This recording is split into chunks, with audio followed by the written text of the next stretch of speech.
أعوذ بالله من الشيطان الرجيم. بسم الله الرحمن الرحيم. وواعدنا موسى 30 ليلة وأتممناها ب10 فتم ميقات ربه 40 ليلة. وقال موسى لأخيه هارون اخلفني في قومي وأصلح ولا تتبع سبيل المفسدين. اور ہم نے موسیٰ سے 30 راتوں کا وعدہ فرمایا اور ان میں 10 راتوں کا اضافہ کر کے پورا کر دیا، اور اس کے رب کا وعدہ 40 راتوں کا پورا ہو گیا۔ اور موسیٰ نے اپنے بھائی ہارون سے کہا، تم میری قوم میں میرا نائب رہنا اور اصلاح کرنا اور فسادیوں کے راستے پر نہ چلنا۔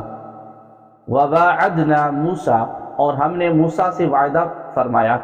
اس آیت میں تورات نازل ہونے کی کیفیت کا بیان ہے۔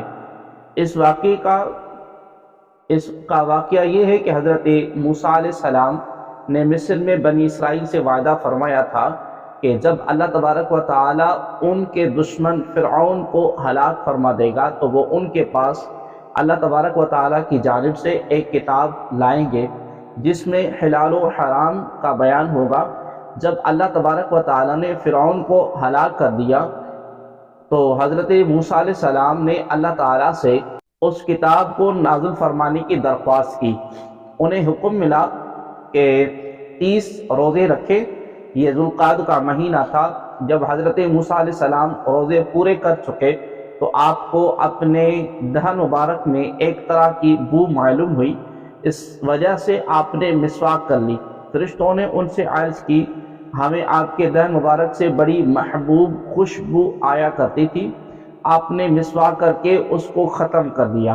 اللہ تبارک و تعالیٰ نے انہیں حکم فرمایا کہ ماہ ذی الحج میں 10 روزے رکھیں اور ارشاد فرمایا کہ اے موسیٰ، کیا تمہیں معلوم نہیں کہ روزے دار کے منہ کی خوشبو میرے نزدیک مشک کی خوشبو سے زیادہ پاکیزہ ہے۔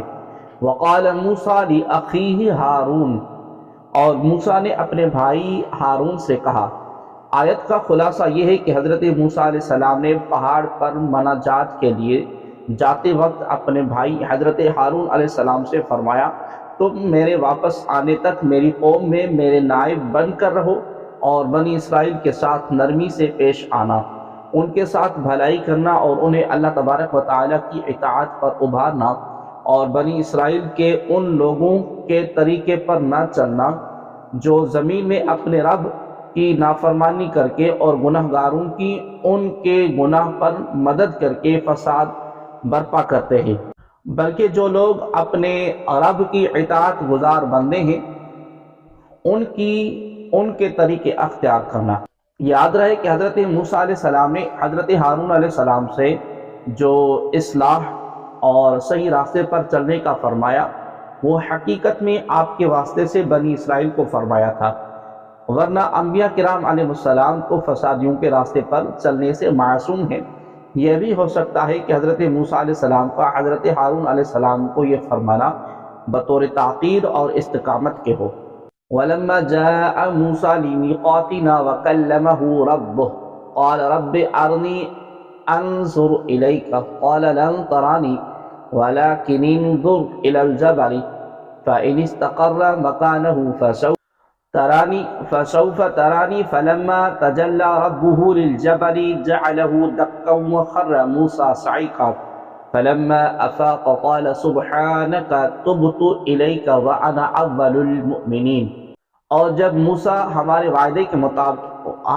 وعدے کے وقت پر حاضر ہوا اور اس کے رب نے ان سے کلام فرمایا تو اس نے عرض کی، اے میرے رب، مجھے اپنا جلوہ دکھا تاکہ میں تیرا دیدار کروں۔ اللہ نے فرمایا، تو مجھے ہرگز نہ دیکھ سکے گا، البتہ اس پہاڑ کی طرف دیکھ، یہ اگر اپنی جگہ پر ٹھہرا رہا تو عن قریب تو مجھے دیکھ لے گا۔ پھر جب اس کے رب نے پہاڑ پر اپنا نور چمکایا تو اسے پاش پاش کر دیا اور موسیٰ بے ہوش ہو کر گر گئے۔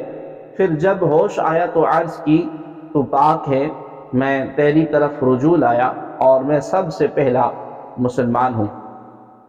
وَكَلَّمَهُ رَبُّهُ، اور اس کے رب نے اس سے کلام فرمایا۔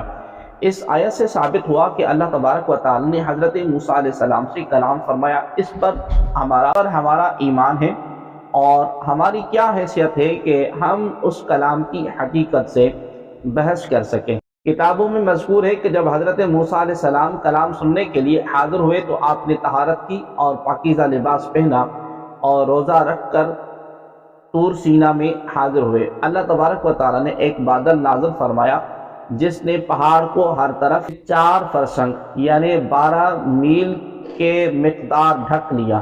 شیاطین اور زمین کے جانور حتیٰ کے ساتھ رہنے والے فرشتے تک وہاں سے علیحدہ کر دیے گئے۔ آپ کے لیے آسمان کھول دیا گیا تو آپ نے ملائکہ کو ملاحظہ فرمایا، ہوا میں کھڑے ہیں، اور آپ نے عرش الہی کو صاف دیکھا، یہاں تک کہ الواح پر کلموں کی آواز سنی، اور اللہ تبارک و تعالیٰ نے آپ سے کلام فرمایا۔ آپ علیہ السلام نے اس کی بارگاہ میں اپنے معروضات پیش کیے، اس نے اپنا کلام کریم سنا کر نوازا۔ حضرت جبریل علیہ السلام آپ کے ساتھ تھے، لیکن اللہ تبارک و تعالیٰ نے حضرت موسیٰ علیہ السلام سے جو کچھ فرمایا وہ انہوں نے کچھ نہ سنا۔ حضرت موسیٰ علیہ السلام کو کلام ربانی کی لذت نے اس کے دیدار کا آرزو مند بنا لیا۔ قال لن ترانی، فرمایا تو مجھے ہرگز نہ دیکھ سکے گا۔ جب حضرت موسیٰ علیہ السلام نے اللہ تبارک و تعالیٰ کا کلام سنا تو کلام ربانی کی لذت نے انہیں اللہ تبارک و تعالیٰ کے دیدار کا مشتاق بنایا۔ بارگاہ رب العزت میں عرض کی، اے میرے رب مجھے اپنا جلوہ دکھا تاکہ میں تیرا دیدار کر لوں، یعنی صرف دل یا خیال کا دیدار نہیں مانگتا بلکہ آنکھ کا دیدار چاہتا ہوں، کہ جیسے تو نے میرے کان سے حجاب اٹھا دیا تو میں نے تیرا کلام قدیم سن لیا، ایسے ہی میری آنکھ سے پردہ ہٹا دے تاکہ تیرا جمال دیکھ لوں۔ اللہ تبارک و تعالی نے ان سے ارشاد فرمایا، تم دنیا میں میرا دیدار کرنے کی طاقت نہیں رکھتے۔ اس آیت سے ثابت نہیں ہوتا کہ اللہ تبارک و تعالی کا دیدار ممکن نہیں، بلکہ اسی آیت میں اللہ تبارک و تعالی کا دیدار ممکن ہونے پر کئی دلائل ہیں۔ پہلی دلیل یہ ہے کہ اگر دیدار الہی ناممکن تھا تو اس کی دعا کرنا ناجائز ہوتا، اور حضرت موسیٰ علیہ السلام جو کہ نبوت کے علوم اور معارف اور اس کے اسرار کے حامل ہیں، وہ ہرگز یوں دعا نہ کرتے کہ ربی ارنی انظر الیک، اے میرے رب مجھے اپنا جلوہ دکھاتا کہ میں تیرا دیدار کر لوں۔ اور اگر بالفرض یہ دعا ناجائز ہوتی تو اللہ تبارک و تعالی حضرت موسیٰ علیہ السلام کو ایسی دعا کرنے سے منع فرما دیتا۔ دوسری دلیل یہ ہے کہ اللہ تبارک و تعالی نے حضرت موسیٰ علیہ السلام سے فرمایا، لن ترانی، تو مجھے ہرگز نہ دیکھ سکے گا۔ اس میں اللہ تبارک و تعالی نے حضرت موسیٰ علیہ السلام کے دیکھنے کی نفی کی ہے، یہ نہیں فرمایا کہ میرا دیکھنا ممکن نہیں۔ تیسری دلیل یہ ہے کہ اللہ تبارک و تعالی نے فرمایا، وَلَكِنِ انظُرْ إِلَى الْجَبَلِ فَإِنِ اسْتَقَرَّ مَكَانَهُ فَسَوْفَ تَرَانِي، یعنی البتہ اس پہاڑ کی طرف دیکھ، اگر یہ اپنی جگہ پر ٹھہرا رہا تو عن قریب تو مجھے دیکھ لے گا۔ اس میں اللہ تبارک و تعالی نے حضرت موسیٰ علیہ السلام کے دیکھنے کو پہاڑ کے اپنی جگہ برقرار رہنے پر معلق کیا، اور پہاڑ کا اپنی جگہ پر برقرار رہنا فی نفسہ ممکن ہے، اور جو ممکن پر موقوف ہوتا ہے وہ بھی ممکن ہوتا ہے۔ لہذا ثابت ہوا کہ حضرت موسیٰ علیہ السلام کا اللہ تبارک و تعالیٰ کو دیکھنا ممکن تھا۔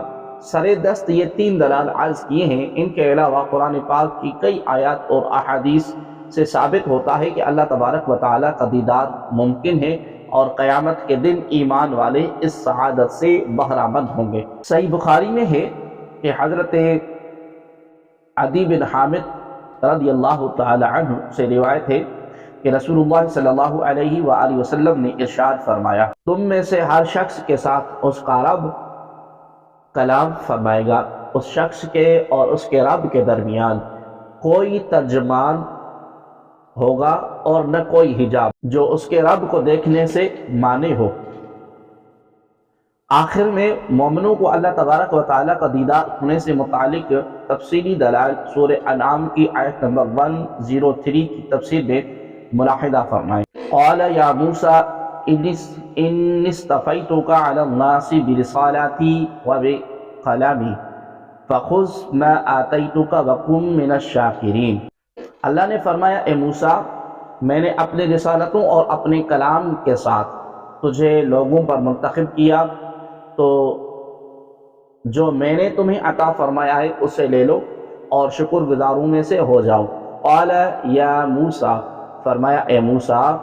اللہ تبارک و تعالیٰ نے حضرت موسیٰ علیہ السلام کو دیدار کے مطالبے پر منع فرما دیا تھا۔ اس آیت میں اللہ تبارک و تعالیٰ نے حضرت موسیٰ علیہ السلام پر کیے گئے انعامات کو گنوا کر انہیں تسلی دیتے ہوئے شکر کرنے کا حکم دے رہا ہے۔ گویا کہ اللہ تبارک و تعالیٰ نے ان سے ارشاد فرمایا اے موسیٰ دیدار کا مطالبہ کرنے پر اگرچہ تجھے منع کر دیا گیا، لیکن میں نے تمہیں فلاں عظیم نعمتیں تو عطا فرمائی ہیں، لہذا دیدار سے منع کرنے پر اپنا سینہ تنگ نہ کرو۔ تم ان نعمتوں کی طرف دیکھو جن کے ساتھ میں نے تمہیں خاص کیا۔ کیا میں نے اپنی رسالتوں کے ساتھ تجھے لوگوں پر منتخب کر لیا اور تمہیں مجھ سے بلا واسطہ ہم کلامی کا شرف عطا ہوا، جبکہ دیگر انبیاء کرام علیہ السلام سے فرشتے کے واسطے سے کلام ہوا۔ یاد رہے کہ آیت میں جو بیان ہوا، اللہ تبارک و تعالیٰ نے حضرت موسیٰ علیہ السلام کو اپنی رسالتوں اور اپنے کلام کے ساتھ لوگوں پر منتخب کر لیا۔ اس میں لوگوں سے مراد ان کے زمانے کے لوگ ہیں، اور اس میں کوئی شک نہیں کہ حضرت موسیٰ علیہ السلام اپنے زمانے کے لوگوں میں سب سے زیادہ عزت اور مرتبے والے، شرافت و وجاہت والے تھے، کیونکہ آپ صاحب شریعت تھے اور آپ پر اللہ تبارک و تعالیٰ کی کتاب تورات میں نازل آپ پر اللہ تبارک و تعالیٰ کی کتاب تورات بھی نازل ہوئی، لہذا اس سے بھی حضرت ابراہیم علیہ السلام اور تاجدار رسالت صلی اللہ علیہ وآلہ وسلم پر حضرت موسیٰ علیہ السلام کی فضیلت ثابت نہیں ہوتی۔ وَكَتَبْنَا لَهُ فِي الْأَلْوَاحِ مِنْ كُلِّ شَيْءٍ مَوْعِظَةً وَتَفْصِيلًا لِكُلِّ شَيْءٍ فَخُذْهَا بِقُوَّةٍ وَأْمُرْ قَوْمَكَ يَأْخُذُوا بِأَحْسَنِهَا سَأُرِيكُمْ دَارَ الْفَاسِقِينَ۔ اور ہم نے اس کے لیے تورات کی تختیوں میں ہر چیز کی نصیحت اور ہر چیز کی تفصیل لکھ دی، اور فرمایا اسے مضبوطی سے پکڑ لو اور اپنی قوم کو حکم دو کہ وہ اس کی اچھی باتیں اختیار کریں، ان قریب میں تمہیں نافرمانوں کا گھر دکھاؤں گا۔ وَقَتَبْنَا لَهُ فِي الْأَلْوَاحِ، اور ہم نے اس کے لیے تختیوں میں لکھ دی۔ حضرت عبداللہ بن عباس رضی اللہ تعالی عنہما فرماتے ہیں یعنی تختیوں سے مراد تورات کی تختیاں ہیں، اور آیت کا معنی یہ ہے کہ ہم نے موسیٰ علیہ السلام کے لیے تورات کو تختیوں میں لکھ دیا۔ جن تختیوں میں تورات کو لکھ دیا گیا وہ زبرجد یا زمرد کی تھی، اور ان کی تعداد 7 یا 10 تھی۔ تورات عید الاضحیٰ کے دن حضرت موسیٰ علیہ السلام کو عطا ہوئی۔ نیز اس آیت میں مزید یہ چیزیں بیان ہوئی۔ نمبر 1، ہر چیز کی نصیحت، اس سے مراد ہے کہ حضرت موسیٰ علیہ السلام اور ان کی قوم کو اپنے دین میں حلال و حرام اور اچھی بری چیزوں سے متعلق جن احکام کی ضرورت تھی وہ سب تورات میں لکھی ہوئی تھی۔ نمبر 2، ہر چیز کی تفصیل، اس کا معنی یہ ہے کہ بنی اسرائیل کو جتنے احکام شرعیہ دیے گئے تھے تو تورات میں ان تمام احکام کی تفصیل لکھ دی تھی۔ تورات کو مضبوطی سے پکڑنا، قوت اور مضبوطی سے پکڑنے کا مطلب یہ ہے کہ بڑی کوشش، چستی، ہوشیاری اور شوق سے اس میں موجود احکام پر عمل کرنے کا عزم کر کے اس کو ہاتھ میں لو۔ یاد رہے کہ اس میں خطاب اگرچہ حضرت موسیٰ علیہ السلام سے ہے، لیکن اس سے مراد آپ کے ساتھ آپ کی قوم بھی ہے۔ تورات کی اچھی باتیں اختیار کرنے کا حکم دینا، اس کا معنی یہ ہے کہ تورات میں جو احکام مذکور ہیں ان میں جو زیادہ بہتر ہو اسے اختیار کرنے کا حکم دو، کیونکہ تورات میں عظیم اور رخصت، جائز اور مستحب امور کا بھی ذکر ہے۔ عزیمت پر عمل کرنا رخصت پر عمل کے مقابلے میں بہتر ہے۔ ایک قول یہ ہے کہ تورات میں امر نہیں کا بیان ہے، تو جس کام کے کرنے کا حکم دیا گیا ہے اسے کرنے، اور جس سے منع کیا گیا ہے اسے رک جانے کا حکم دو۔ اور ایک قول یہ ہے کہ تورات میں فرائض، نوافل، مباح کاموں کے احکام ہیں۔ فرائض و نوافل پر عمل کرنا بہترین عمل ہے، اور صرف فرائض پر عمل کرنا اس سے کم درجے کا ہے، اور مباح پر عمل کرنا اس سے بھی کم درجے کا ہے۔ تو جو عمل بہترین ہے اس کو کرنے کا حکم دو۔ سَأُورِيكُمْ دَارَ الْفَاسِقِينَ، ان قریب میں تمہیں نافرمانوں کا گھر دکھاؤں گا۔ مفسرین نے اس آیت کے کئی معنی بیان کیے ہیں۔ حضرت حسن اور عطا رحمت اللہ تعالی علیہما نے کہا کہ بے حکموں کے گھر سے جہنم مراد ہے، اور حضرت قتادہ رضی اللہ تعالی عنہ کا قول ہے کہ معنی یہ ہے کہ میں تمہیں شام میں داخل کروں گا اور گزری ہوئی امتوں کے منازل دکھاؤں گا جنہوں نے اللہ تبارک و تعالی کی مخالفت کی، تاکہ تمہیں اس سے عبرت حاصل ہو۔ اور عطیہ اوفی کا قول ہے کہ دار الفاسقین سے فرعون اور اس کی قوم کے مکانات مراد ہیں جو مصر میں ہیں، اور مفسر صدی کا قول ہے کہ اس سے منازل کفار مراد ہیں۔ قلبی نے کہا کہ اس سے عاد و سمود اور ہلاک شدہ امتوں کے منازل مراد ہیں جن پر عرب کے لوگ اپنے سفروں میں ہو کر گزرا کرتے تھے۔ سَأَصْرِفُ عَنْ آيَاتِيَ الَّذِينَ يَتَكَبَّرُونَ فِي الْأَرْضِ بِغَيْرِ الْحَقِّ وَإِنْ يَرَوْا كُلَّ آيَةٍ لَا يُؤْمِنُوا بِهَا وَإِنْ يَرَوْا سَبِيلَ الرُّشْدِ لَا يَتَّخِذُوهُ سَبِيلًا وَإِنْ يَرَوْا سَبِيلَ الْغَيِّ يَتَّخِذُوهُ سَبِيلًا ذَلِكَ بِأَنَّهُمْ كَذَّبُوا بِآيَاتِنَا وَكَانُوا عَنْهَا غَافِلِينَ وَالَّذِينَ كَذَّبُوا بِآيَاتِنَا وَلِقَاءِ الْآخِرَةِ حَبِطَتْ أَعْمَالُهُمْ هَلْ يُجْزَوْنَ إِلَّا مَا كَانُوا يَعْمَلُونَ۔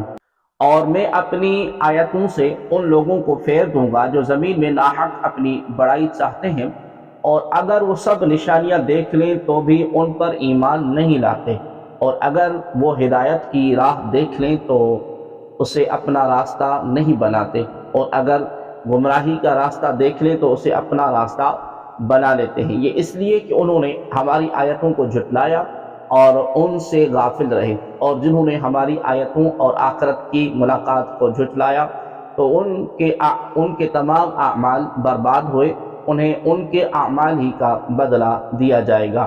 سَأَصْرِفُ عَنْ آیَاتِی، اور میں اپنی آیتوں سے پھیر دوں گا۔ مفسرین نے اس آیت کے مختلف معانی بیان کیے ہیں۔ حضرت عبداللہ بن عباس رضی اللہ تعالی عنہما فرماتے ہیں اس کا معنی یہ ہے کہ جو لوگ میرے بندوں پر غرور کرتے ہیں اور میرے اولیاء سے لڑتے ہیں، میں انہیں اپنی آیتیں قبول کرنے اور ان کی تصدیق کرنے سے پھیر دوں گا تاکہ وہ مجھ پر ایمان نہ لائیں۔ یہ ان کے عناد کی سزا ہے کہ انہیں ہدایت سے محروم کیا گیا۔ اس آیت میں ناحق تکبر کرنے والوں کے لیے بڑی عبرت ہے۔ تکبر کی تعریف یہ ہے کہ دوسروں کو حقیر جاننا۔ حضرت عبداللہ بن مسعود رضی اللہ تعالی عنہ سے روایت ہے کہ رسول اللہ صلی اللہ علیہ وآلہ وسلم نے ارشاد فرمایا، الکبر بطر الحق وغمط الناس، یعنی تکبر حق کی مخالفت اور لوگوں کو حقیر جاننے کا نام ہے۔ امام محمد غزالی رحمۃ اللہ تعالی فرماتے ہیں تکبر کی 3 قسمیں ہیں۔ نمبر 1 وہ تکبر جو اللہ تبارک و تعالیٰ کے مقابلے میں ہو، جیسے ابلیس، نمرود اور فرعون کا تکبر، یا ایسے لوگوں کا تکبر جو خدائی کا دعویٰ کرتے ہیں اور اللہ تبارک و تعالیٰ کے بندوں سے نفرت کے طور پر منہ پھیرتے ہیں۔ نمبر 2 وہ تکبر جو اللہ تبارک و تعالیٰ کے رسول کے مقابلے میں ہو، جس طرح کفار مکہ نے کیا اور کہا کہ ہم آپ جیسے بشر کی اطاعت نہیں کریں گے، ہماری ہدایت کے لیے اللہ تبارک و تعالیٰ نے کوئی فرشتہ یا سردار کیوں نہیں بھیجا، آپ تو ایک یتیم شخص ہیں۔ نمبر 3 وہ تکبر جو آدمی عام انسانوں پر کرے، جیسے انہیں حقارت سے دیکھے، حق کو نہ مانے اور خود کو بہتر اور بڑا جانے۔ اللہ تبارک و تعالیٰ اور اس کے رسول کی جناب میں تکبر کرنا کفر ہے، جبکہ عام بندوں پر تکبر کرنا کفر نہیں، لیکن اس کا گناہ بھی بہت بڑا ہے۔ اس آیت میں ناحق تکبر کا ثمرہ اور تکبر کرنے والوں کا جو انجام بیان ہوا کہ ناحق تکبر کرنے والے اگر ساری نشانیاں دیکھ لیں تو بھی وہ ایمان نہیں لاتے، اور اگر وہ ہدایت کی راہ دیکھ لیں تو وہ اسے اپنا راستہ نہیں بناتے، اور اگر گمراہی کا راستہ دیکھ لیں تو اسے اپنا راستہ بنا لیتے ہیں۔ اس سے معلوم ہوا کہ غرور وہ آگ ہے جو دل کی تمام قابلیتوں کو جلا کر برباد کر دیتی ہے، خصوصاً جب کہ اللہ تبارک و تعالیٰ کے مقبولوں کے مقابلے میں تکبر ہو۔ اللہ تبارک و تعالیٰ کی پناہ، قرآن و حدیث سے ہر کوئی ہدایت نہیں لے سکتا۔ اللہ تبارک و تعالیٰ ارشاد فرماتا ہے یضل بہ کثیرا ویہدی بہ کثیرا، اللہ بہت سے لوگوں کو اس کے ذریعے گمراہ کرتا ہے اور بہت سے لوگوں کو ہدایت عطا فرماتا ہے۔ تکبر ہی نے ابلیس کے دل میں حسد کی آگ بھڑکائی اور اس کے تمام عبادات برباد کر کے رکھ دیں۔